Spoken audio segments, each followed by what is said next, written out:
مرحبا بنات، شلونكم؟ شخباركم؟ وياكم هايدي من هايدي بيوتي. طبعا اليوم حبيت اسوي شغلة من سويت ذاك الفيديو. كلش هواية جتني اسئلة. اوكي هايدي انتي سويتي البيكنج بس ما علمتينا شلون نحط كونسيلر. اسفة اولا. ثانيا راح اعلمكم طريقة كلش سهلة تخفون بها الهالات السود، خاصة للبنات اللي عندهم كلش هواية هالات سود.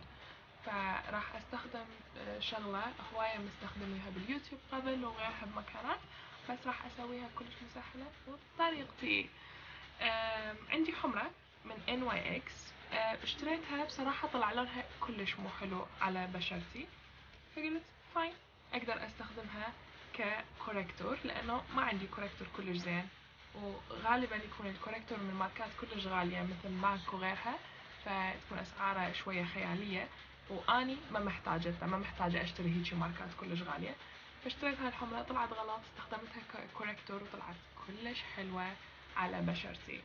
فهذا اللون لكم كل المعلومات بالصندوق اللي بيه كل الشرح وهيجي، بس لازم تقرون وتشوفون منين تقدرون تشتروها.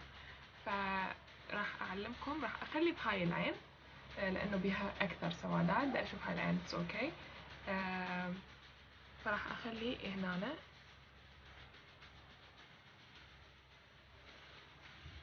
المكان الاسود اللي عندكم، وبعدين تجيبون اي فرشة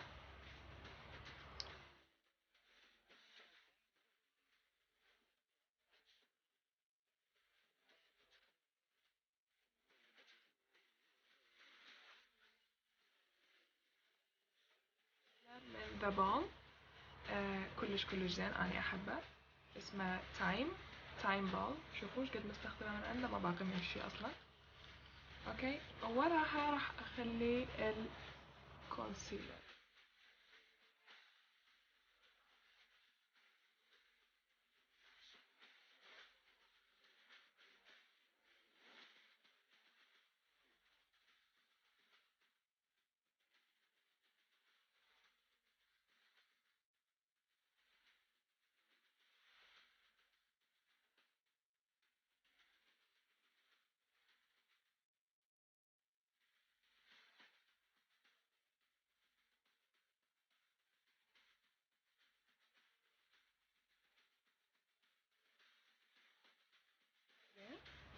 وراح اجيب فرشة من ريل تكنيك،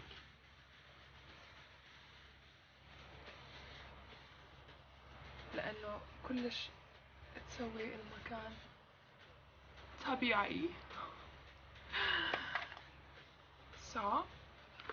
وراها تاخذون الباودر اللي علمتكم عليه بالفيديو اللي قبله، اللي ما شايفه خليه يروح يشوفه. اسم الفيديو تثبيت الكونسيلر مع لورا ميرسي باودر. وناخذ شوية من الباودر ونخلي هنا،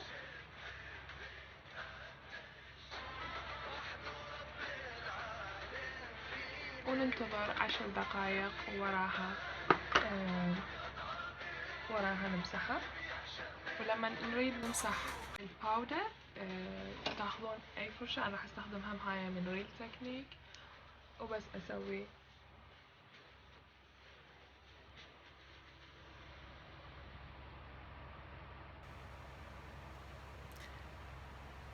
ده.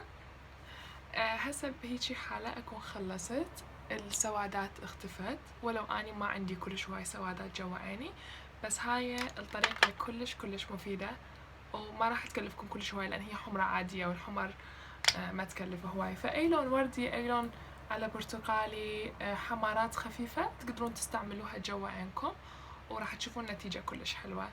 اتمنى هذا الفيديو تكونوا استفاديتوا من عنده، وان شاء الله اشوفكم وتشوفوني بالفيديوهات الجاية.